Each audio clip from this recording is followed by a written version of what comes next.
guys, may nakalat na naman akong video and panoorin natin. Pag masyadong galit kayo sa Marcos saka sa martial law, yung mga komunista lang naman ang galit sa martial law eh. Yung martial law, napakaganda. Walang drug addict na nagkalat sa daan. Meron kang peace of mind ng martial law. Ang mga nagre-reklamo lang naman nun, yung mga swail sa gobyerno. Ay yung tinatawag namang libingan ng mga bayani na ayaw nilang ipalibing si Marcos doon. At tawa naman lang. Libingan ng bayani, pinalibing yung aso, si Marcos ayaw ipalibing. Kahit ano naman ang gawin yung paninira, mga pagdibig, disgrace kay Marcos, hindi mo naman maitututo lang katotohanan ng naging pangulo ng presidente yon. At nakalagay sa batas na talagang ang mga pangulo ng presidente dapat ng Pilipinas, dapat tratuhin na kamo mga taong tinatrato na kumbaga VIP. Itong mga kalaban ni Marcos, tutol ng tutol, kagaya nitong ETA, sino ba yan? Yung sa Gabriela ba yan? Yung mga komunista na yan, magalit kay Marcos kasi hindi sila umubra sa panahon ni Marcos eh. Kaya lang sila nakagitaw eh, sa panahon ni Cory at saka ni... yung biro mo, libingan ng bayani, ayaw palibing si Marcos. Naalala ko lang kasi, pinagdidiskusyonan masyadong matagal. Kahit nga naman ano pa sabihin nyo, naging presidente ng Pilipinas yun eh. Marami rin namang nagawa yun eh. Sabihin mo na ngang magnanakaw, gaya ng sabi ng mga dilaw,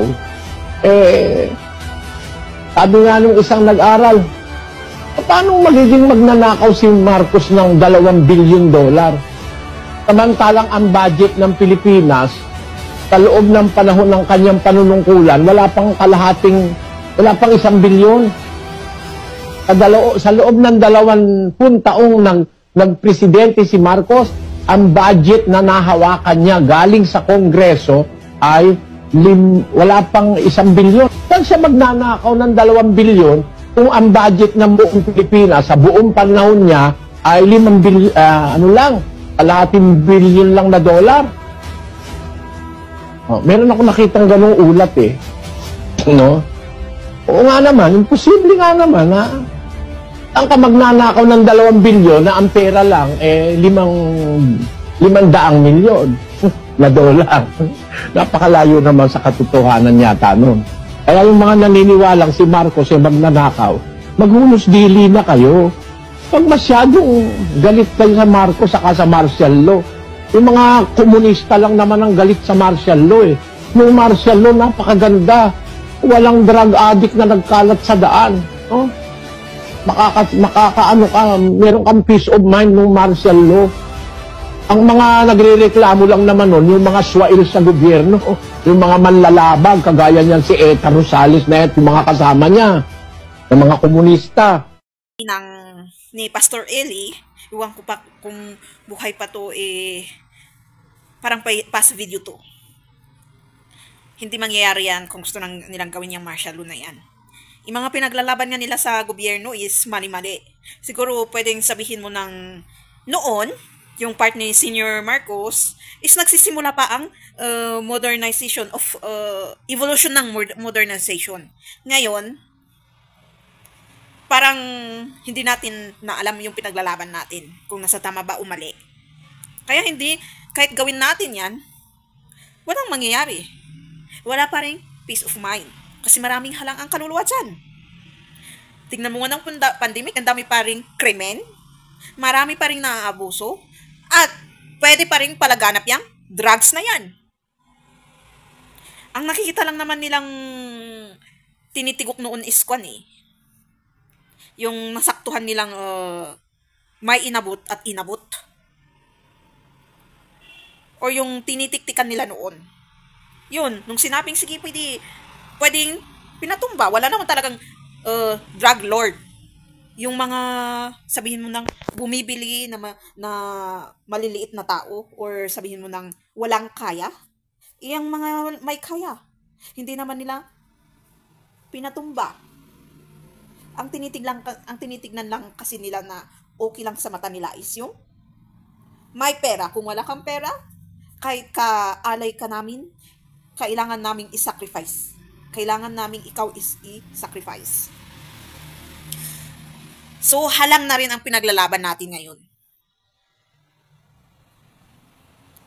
Pang hindi talaga isang taong ma-reflect or ang alam lang is yung gusto niya, pansariling kagustuhan, o yung gusto lang niya is yung siya lang ang may control at yung tao is kailangang mag-submit sa kanya or ganito, ganyan. Hindi talaga maintindihan din. Kahit ikaw na wala sa posisyon nila. Anong pinagsasabi ng taong to ganito? Kahit ko yung common sense na sinasabi nila. Kung wala ka nun, i-chapwera mo lang yung message. Or yung nakikita mo. Kasi, pag talagang awaken ka, nasasabi nila, alam mo ang tama at mali, alam mo kung sino sa kanila ang may gumagawa ng mali at tama. So, may nakita pa akong video. Panoorin natin. Hinimok ni Congressman Robert A. Barbers ang NBI na imbestigahan ng vloggers na nagkakalat ng mga kasinungalingan patungkol sa Quadcom panel at sa kanyang kapatid. Sumulat si Barbers kay NBI Director Jaime Santiago para maimbestigahan at usigin ang mga nasabing illegal drugs at POGO-funded vloggers na nagkakalat ng maling impormasyon laban sa kanila. Ayon sa mambabatas, halatang well-organized at bayaran ang mga vlogger dahil sinisira ng videos ang integridad at saysay ng kanilang posisyon bilang mambabatas. Ayon pa kay Barbers, ang mga pwedeng isampang kaso sa vloggers ay libel, sedition, conspiracy to commit sedition, incriminating innocent persons at ang intrigue against honor. So ano bang pinaglalaban nila? Yung posisyon nila? Na naku-question sila? Na ginagawa ba talaga nila ang trabaho nila o hindi? Patunayan nila, hindi lang yung pananakot na yan. Pinapanakot nila yung rules? Mas importante ang rules ng Diyos, di ba? Kaysa yung ginagawa ng tao. Kasi yung ibang rules na ginagawa ng tao is against sa rules ng Diyos. Kundi kagustuhan ng demonyo.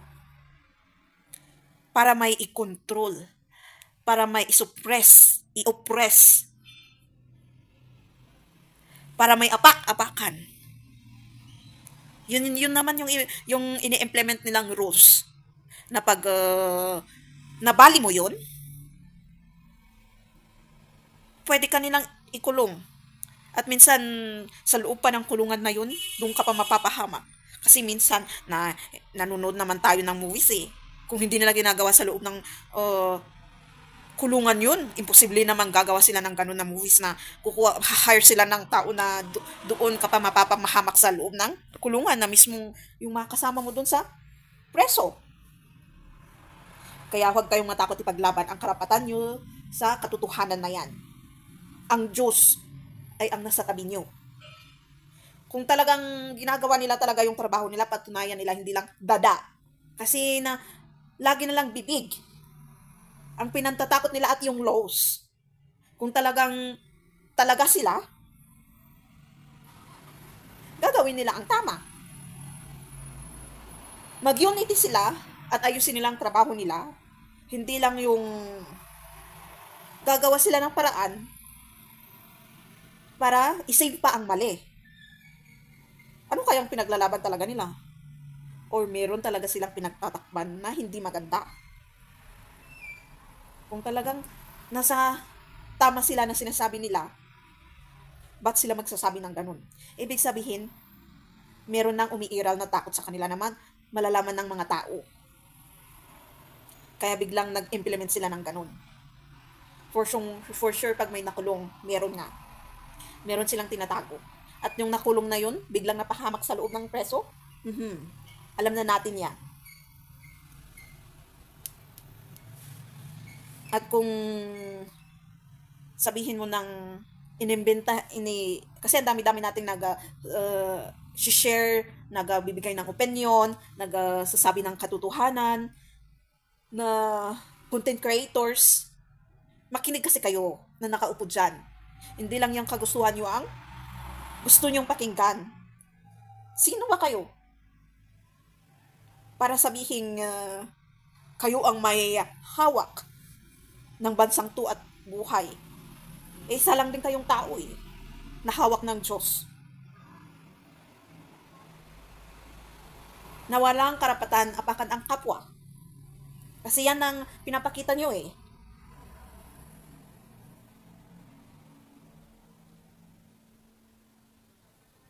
Mananahimik kami ng mga tao kung talagang nakikita namin na nasa tama yung leaders namin. O kung yung tanong yung sagot nyo sa tanong ko, sino ba kayo? Leaders nyo? No, totoo ba na leader? Or leader-leaderan lang? Na gusto lang mag-control, mag-command. Inong bata pa naman tayo, elementary, tinuro sa atin kung anong talagang trabaho ng isang leader. Taga-guide, Siyempre, kailangan mo minsan i-command sila, lalo pag matigas ang ulo. Pero ikukuman mo sila nang ikaw ang matigas ang ulo. Iba na yan.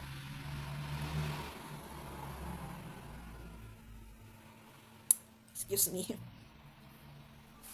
Iba na yan.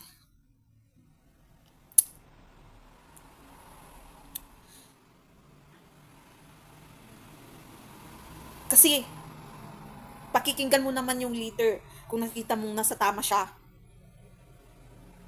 Lahat ng command niya, pakikinggan mo naman na gagawin mo. Kung nakikita mo naman, nasa tama yung leader na yun. Kahit matigas ang ulo mo, may sasabihin ka, yung command ng leader na yan, gagawin mo pa rin. Kasi alam mo, talagang leader siya. Talaga, Hindi yung leader-leaderan lang kunwari.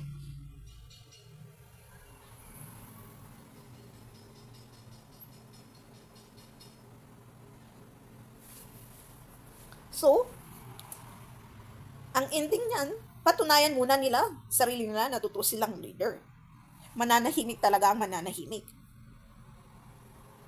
At babalik sa kagustuhan nilang yung leader is magiging leader talaga.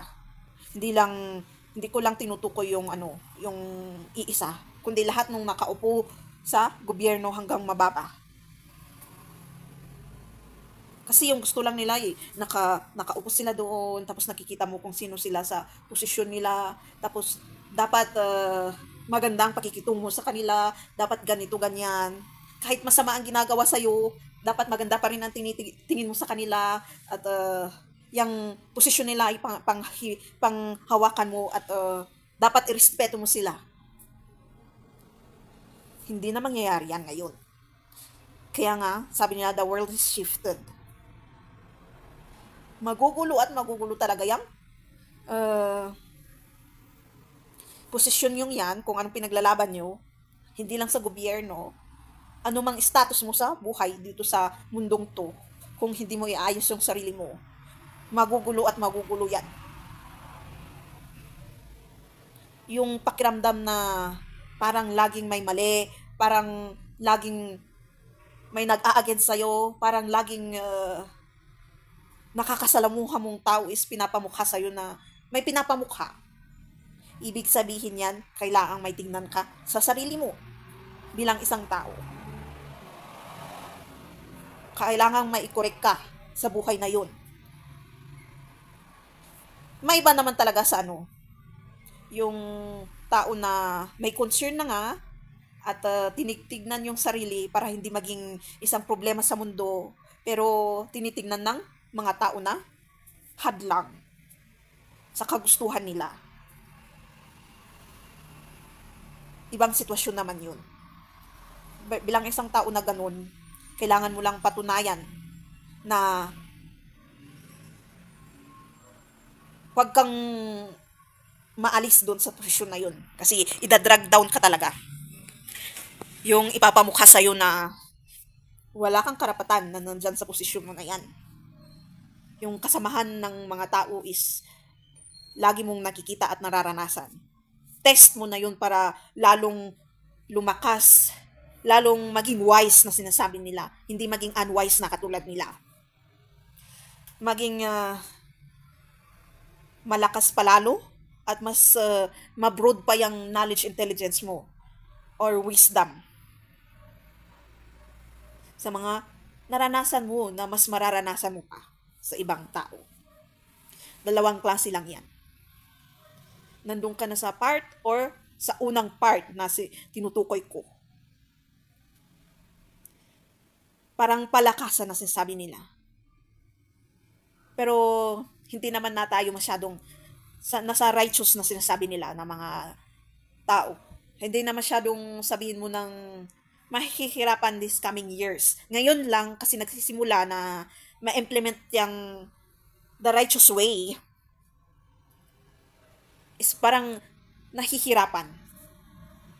Kasi nagsisimula pa lang. So, pag nagsimula na at sisimula ng kahit dahan-dahan na forward, at least this coming years, hindi na tayo mahihirapan. Sila na ang sabihin nating mag-aayos sa sarili natin. Hindi yung lagi na lang tayong or silang nasa righteous way, laging nagpe-play safe. Sila na ang mag-play safe para sa ating the righteous way hanggang iayos nila ang sarili nila. So, nabaliktad na sinasabi nila. Shifted. So, sana naintindihan nyo. And always have faith to God. Kasi meron talang magda-drag down. At ibabad ka sa pagka mangmang na sinasabi nila or parang zombie na living, walking person or dumb person na yung mga mas may alam na sinasabi nila is lagi na lang kinukontrol yung dahil alam nilang natutulog ka, yun na lang. Natutulog ka. Hindi ka awaken. Iaabusuhin yun. Hindi na natin papayagan yan. Always be awake. Kasi babalik ulit yan eh. Pag hahayaan natin, babalik at babalik. Walang mangyayari. Kundi babalik sa dati na parang wala na namang magandang bukas. Walang magagandang nangyayari sa buhay. Parang lagi na lang nahihirapan. Huwag niyang ialaw yan. Kasi yan ang pinanghahawakan. Kung ang demonyo nanalo sa kanila, huwag mong hayaang manalo din sa'yo. Yun ang ibig sabihin ko.